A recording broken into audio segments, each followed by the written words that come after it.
I pissed off Dan Crenshaw. And I hope he sees it. I really hope he sees this. Here's the thing, Dan. Since you've seen my content once, maybe you'll see this one as well. I'm just like going for it, assuming that Laura Ingraham and Dan Crenshaw are going to see my content. But man, we believed in you. I was rooting for you. We were all rooting for you. How dare you? That's how I feel about you, Dan. Like we thought, even as someone who's on the left, like I was like, I like this guy. I can see this guy being president. And since then, I've realized that you're just a fucking cuck, dude. It's like one of the most embarrassing, like fast turnarounds I've ever seen. It's like this addiction to like attention with no substance. It's so clear that you could put a lobbyist in your mouth and just say exactly what you're saying. It's like there's no principles behind most of it. It's so obnoxious. And now you're like in this war with Gavin Newsom. It's like, dude, you're a congressman from Texas. Like, what influence do you have on California? Oh, so you're trying to set the bar lower for yourself so that you can just step right over it instead of actually, like dealing with stuff that happens for people in Texas, right? That makes sense. Like I should be sitting here and complaining about the hunting regulation, something I care about in West Virginia, where I'm never going to hunt, right? I'm never going to hunt there, but I live in Colorado, right? Now I may be able to criticize Utah or Montana or Wyoming, but mostly I just criticize Colorado because I live here. You see what I'm saying? So yeah, and I'm not a congressman for Colorado. I just exist in this state and try to keep things relevant to what's pertinent for me. But instead, you're going to criticize California. And yeah, California does all kinds of dumb shit. And we're going to get into some of that. I'm with you. I lived there for a year. It was not, that was before it went really south. You know what I mean? I get you. But at the same time, you have zero influence there. Focus on your home state, right? But you can't do that because that's changing, right? That's changing for you. The favor there is changing for you. If you weren't in a red district, you would have lost. But anyways, moving on. Let's check this out. This is this riveting content from Dan Crenshaw. It says California after banning cars, plastic makeup, and clothes. It has what's his name here from Castaway, Tom Hanks. It says, so far, California has banned gas-powered cars, chainsaws, lawnmowers, straws, trash bags, shampoo bottles, certain makeup, and certain clothing brands. Oh, weird, huh? Weird. Okay. So let's look at this here. It has California bans all cosmetics and clothing containing forever chemicals. California Governor Gavin Newsom has signed 2 bills into law banning toxic forever chemicals, also known as PFAS, from being added to cosmetics, clothing, textiles, and personal care products sold in the state. Now, a friend of mine, Will Roosh, his wife works in cosmetics, and she agreed that a lot of these chemicals are there to increase shelf life and stability and have no real value when it comes to actual cosmetics. That's her area of expertise. And I would agree with that, similar to what with the preservatives we put in food, right? So we're thinking about that. The things we put in food are oftentimes unnecessary and are therefore to decrease the health value while increasing the profitability for corporations, which is what Dan actually cares about. He doesn't care about your health. Doesn't care about my health. He cares about the health of the bottom line of a corporation. That's what Dan is there in service of. Do not get it twisted. Do not get it twisted. That is exactly what it is. Do you want forever? Okay, let's think about this. The things you put on your body, you put in your body. Okay? If you don't believe me, go put a little bit of fentanyl on your arm, on your skin, and see how long you live. You don't have to ingest it, right? So now think about that, but daily cosmetics, lotions, and other things that are full of chemicals, chemical byproducts that absorb into your bloodstream and cross the blood-brain barrier. Now, Dan, in a private message to someone who I will not name, was upset about this and said that there's only 2 chemicals that are actually dangerous, which is one of the dumbest things I've ever heard in my life, to be completely frank with you. So Dan's pro forever chemicals. And that got moved. Now, the ban of sale of new gasoline cars. I agree with you, Dan. That's dumb. That's really silly.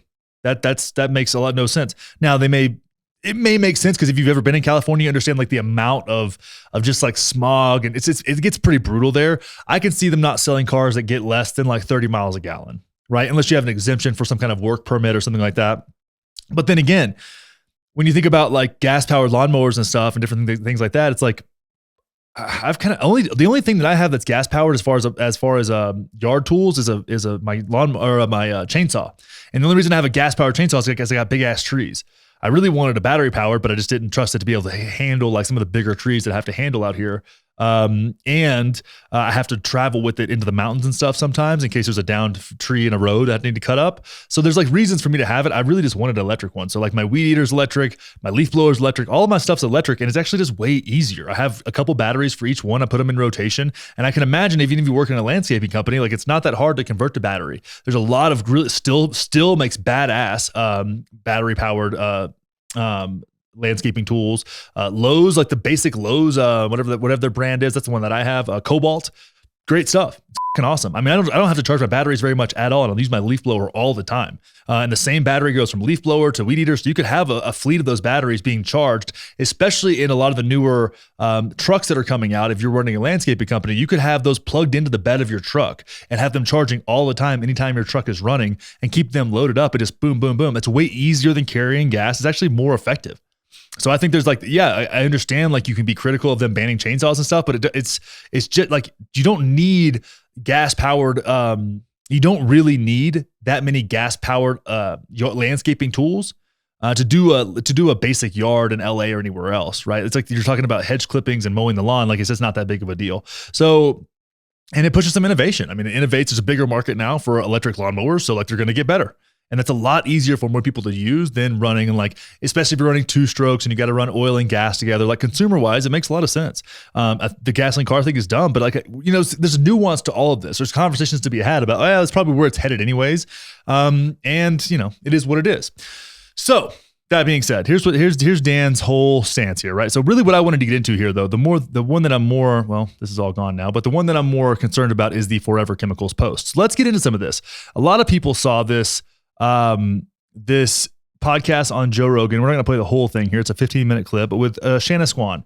So she's talked about the impact that plastic chemicals leaching into our food, water, and bloodstream through a variety of different ways has impacted males in particular. Now it's not good for anybody, but the impact on males seems to be disproportionate. So let's dive into a little bit of what she has to say here. I'm going to speed this up to 1.5. So if you're listening to me on fast, then this may be a little much for you, but let's go into it. When did all this come to light? When did people start understanding the negative consequences of plastics in your food? Well, they came to understand it first in animals, because that's the way science works. First you do animal studies and then you try to replicate them in humans, right? And so in around 2000, they did some experiments where they fed a rat food contaminated with phthalates. And then they looked to see how the offspring developed, right? And what they saw was that the males were born different than the females and different from unexposed males. Do you want me to tell you how different? Yeah. Yes, please. So this will really interest you, I think. What happened is, so let's go back. Okay. So before the phthalates, early in pregnancy, the genitals are just a single ridge, same in males and females, undifferentiated, okay? And then at a certain time, and in mice and rats, it's 15 to 18 days of gestation, the testicles start making testosterone. And then that gives a signal to produce the male typical genitals. So if they don't have the testosterone, there will be ovaries. And if there is testosterone, there'll be testicles, and so on and so forth, right? And that migration requires testosterone at exactly the right time and the right amount. It's very delicately programmed, okay? So if that happens, if everything goes well, then the penis will develop, it'll have a certain size. And then there's something which is very key to my research, which is something you might know by the name of the taint. Mm-hmm. That taint, or we call it anogenital distance. Yeah, it's not really a technical term, is it? But anogenital distance is. Yes, but taint, Solaris listening to a PhD. Right, taint. well, I'm saying that because I'm talking to a lot of people who might not know. The area known as the, okay. Yes, known on the street as the taint. Yes, the streets. And, or the gooch or the grundle. Or the gooch. I've never known as the gooch. You know about the gooch? Yeah, I just saw somebody the other day didn't know what a taint was. And they're like, oh, you mean the gooch? I've never heard of the gooch. Yeah. I thought the gooch was like a baseball player. No, well, it could be that also, but isn't there a guy named maybe Gooch? he's named after. Sorry. And also ABC. Have you heard ABC? ABC? No, I have not heard that. How's that one go? Ass ball connector. Oh, the ass ball connector. Okay. Yeah. Okay. But not for a woman. Yes, you can measure. Yeah, it's but not you can't called call it an ABC. It's not called the ABC. Okay. Sorry. So here you got this distance, and it's been measured in animals for like 100 years. And what they use it for was first to just sex the animal. So the litter is born. There's a lot of little pups. They want to separate the males and the females because they're going to do different things with them. And they just hold them up by the tail and they look. And the reason you can do this is because in the male, it's much longer. It's 50 to 100% longer. Now this is, stop and think about this. There's nothing else in the body that's that different between males and females in terms of size. Organs, yes, but size, no. Our heights don't differ by 50 to 100%. Right. Our weights, nothing. This is it. This is the the mark. Is that in all animals? It's almost all mammals. Really? The hyena is a little different. We could talk Yeah, about that. I know about those. You know about those, I yeah. have a whole bit about them. Yeah. So, the females are masculinized, so they have a longer AGD, right? But for most mammals, it's this way, okay, including humans. So here's this little pup that's born, and if he's unexposed, he'll have a good, standard penile size and AGD, and he won't have any malformations of his penis and so on. He'll be normal. But if his mother was exposed to phthalates, everything can go south. And what happens is the penis is smaller, and the AGD is smaller, and the scrotum is smaller, and the testes are maybe not descended. In other words, it didn't finish the process. It was arrested, if you will. So we say that pup is incompletely masculinized. Now, the amount of phthalates that get into the pup system in utero, is that the same? Is it possible to achieve those levels in the modern world with human beings? Absolutely. It is. And I'm going to tell you what I did to show that. I showed that. Wow. So when I heard this story, I was flying on a plane to Japan to go to a conference. I was with a friend who was a chemist for the Centers for Disease Control. And he said, Shauna, you should study phthalates. And I'm going, why? I'd never heard of them. Why phthalates? And he said, well, we have been measuring them at the CDC, and they're in everybody. They're in pregnant women. And this group of scientists in the National Toxicology Program has shown that they alter the development of the male newborn. And they called that the phthalate syndrome. That's what it's called. That collection of changes that come about after the mother has phthalates is called the phthalate syndrome. So I thought, well, does that happen in humans? Same question you asked, right? So how would you answer that question? Then I'll tell you what I did. How would I? Well, you would hope that you're not running experiments like you're running them on animals. Right. Are you measuring the blood of the people that are having children that have issues like with developmental issues in the way the children look when they're born? Is that what you're doing? It's really close. So phthalates have the property that they dissolve in water, water soluble. And so they go into the urine. So for this class of chemicals, if you want to know how much is in your body, my body, we got to measure the urine. Other chemicals, like flame retardants, we would look in the blood. So it depends what the chemical is. But you're the right idea. Look inside the body. We can cut it off right there, but that's gives you an idea. Very thorough. And she also brought up flame retardants, which are also other forever chemicals that are going to be enclosed in different things that especially are under-regulated, that Dan Crenshaw is in favor of leaving unregulated because, it's your kids getting chemicals soaking in through their skin into their bloodstream. Not a big deal to Dan. Not a big deal because a lot of those chemicals are byproducts of the oil and gas industry, which are his owners, right? They've got their arms so far up his ass, he doesn't even know it's there anymore. Seems that way. So that's one take. Now, when you think about things like BPA, right? It's like, well, we see a lot of progress in like people taking BPA. There's been innovation in the world taking BPA out of things. The free market is doing its stuff. You see BPA-free bottles, this and that. Well, yeah, kind of, maybe, but no, actually not. That's not true. And people don't understand this because industry drives our information. So if it's not productive for Dow for you to know that their nonstick pans are killing you and causing cancer, well, then you're not going to find out. And they're actually not going to be punished for it in any real substantive way, right? They may get fined a couple $1 million, but they've already made billions and billions selling you nonstick pans and using flame retardants that are toxic. And there's no real consequences for that because capitalism. That's why.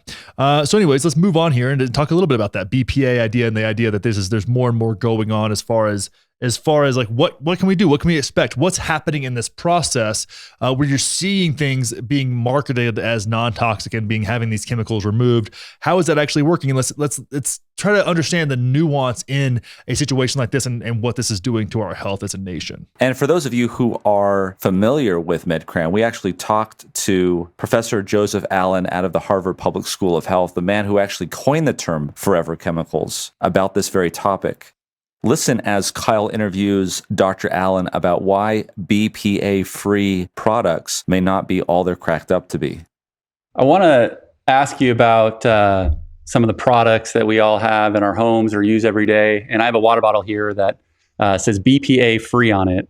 And when I read some of your book, when you talk about how some of these chemicals, it's like chemical whack-a-mole, I think was the term you used. So could you talk a little bit about that, why something like BPA-free may not give the security that we hope it would?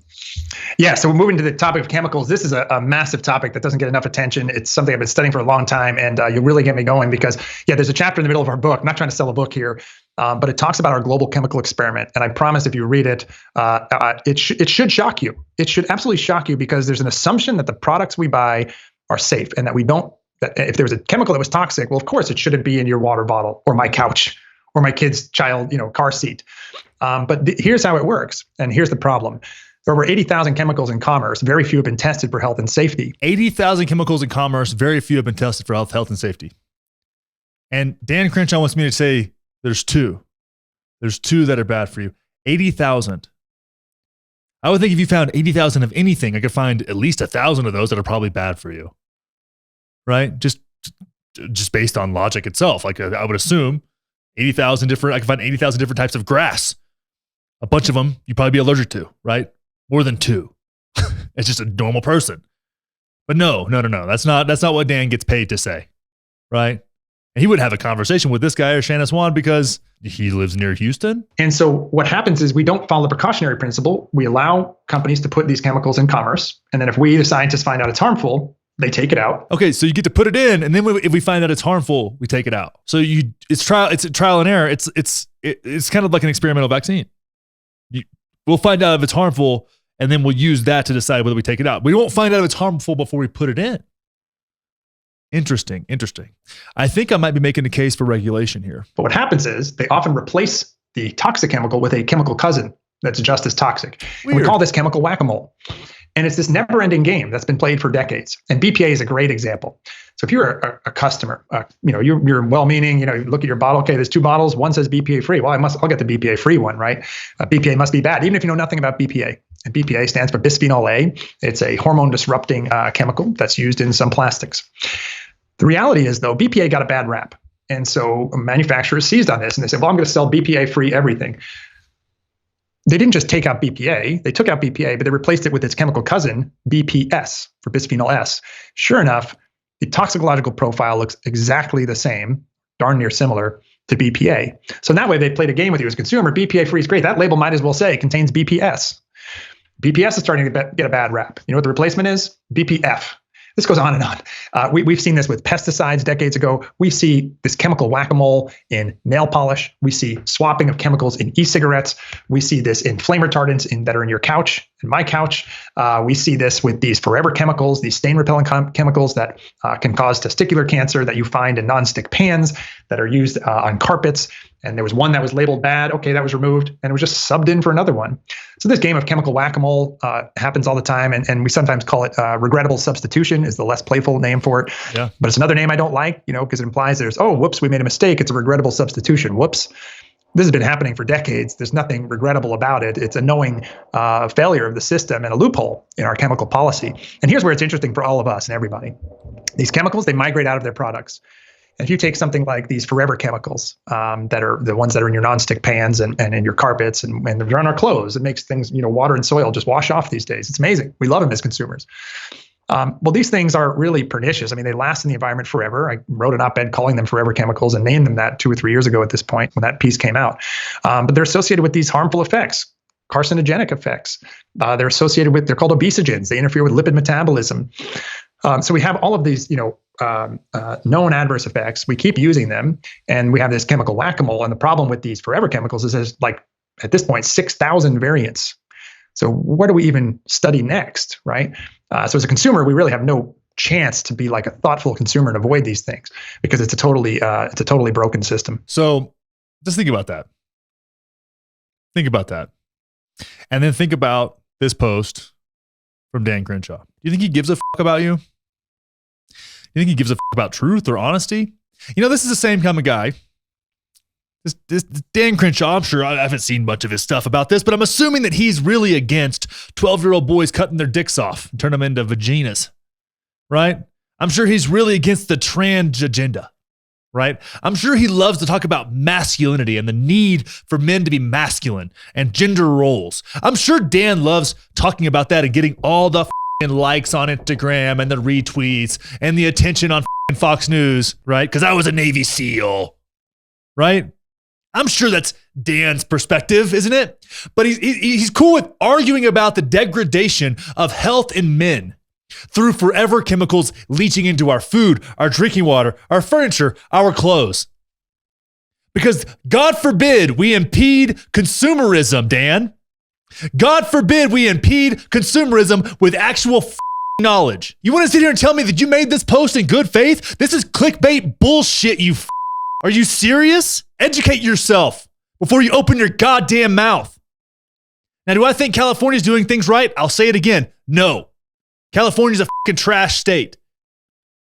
But if you're going to make a straw man, at least put a little more effort into it than this, Dan Crenshaw.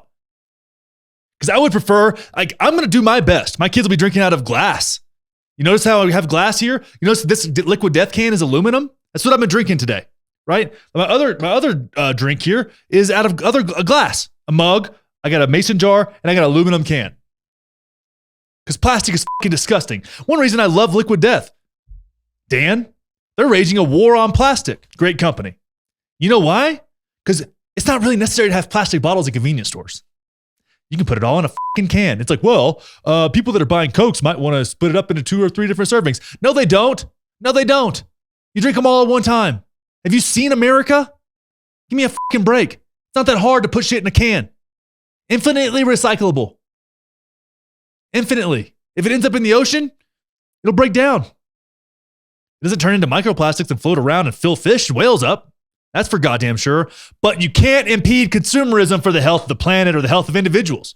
Your constituents don't give a So you're so against the trans ideology and the washing away of men, and you need masculinity, but you'll let us be degraded slowly through chemicals leaching into our food, water, clothing, bottles, furniture, carpets, flame retardants, car seats, candles. Endocrine disruptors are everywhere, Dan. And you're too busy getting clicks like a goddamn media outlet instead of doing your fucking job. And yes, I'll defend the fact that I called you a brainless idiot. Or a brainless hack. That's what I called you. You were upset because I called you a brainless hack. Then prove me fucking wrong, Dan. I know you're going to see this because see, some of us out here have principles. Some of us out here took time to learn about this before opening our goddamn mouths.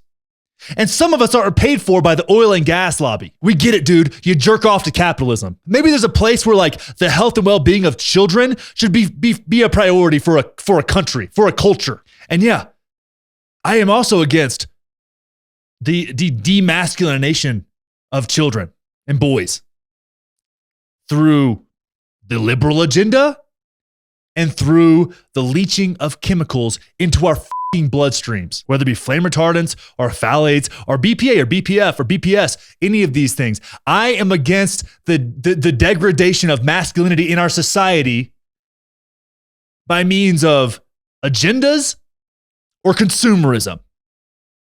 That's called being principled, Dan Crenshaw, something you seem to have forgotten with all this fame you've chased in your time in Congress. So yeah, I'll call you a fucking mindless hack if I want to. I'll call you a partisan fuckstick. And I hope that your youth summit was great. I hope it was fantastic. With your 80s retro branding and all your fucking bullshit. How about you have somebody on that disagrees with you, Dan? How about you have somebody on that'll call you out on your bullshit instead of creating a circle jerk? Hey, you know what you just taught a bunch of kids at your youth summit is how to have a fucking confirmation bias circle jerk. That's what you did. Congratulations, you son of a bitch. God damn. Motherfucker thinks he's a goddamn hero and all he is a fucking cunt. I want to share with you what it takes to create this kind of content. I have to sift through piles and piles of bullshit from political ideologues that are completely ridiculous and try and find the truth. I've got to go from the left to the right to the center, all over the place. It's exhausting. I'm losing my fucking mind. But one thing you can do to help me out and help my mental health is subscribe to this channel. Turn on post notifications, like this video, leave a comment, just something. Something, please. I'm losing my shit, and you're the only one that can help me. Subscribe to the channel.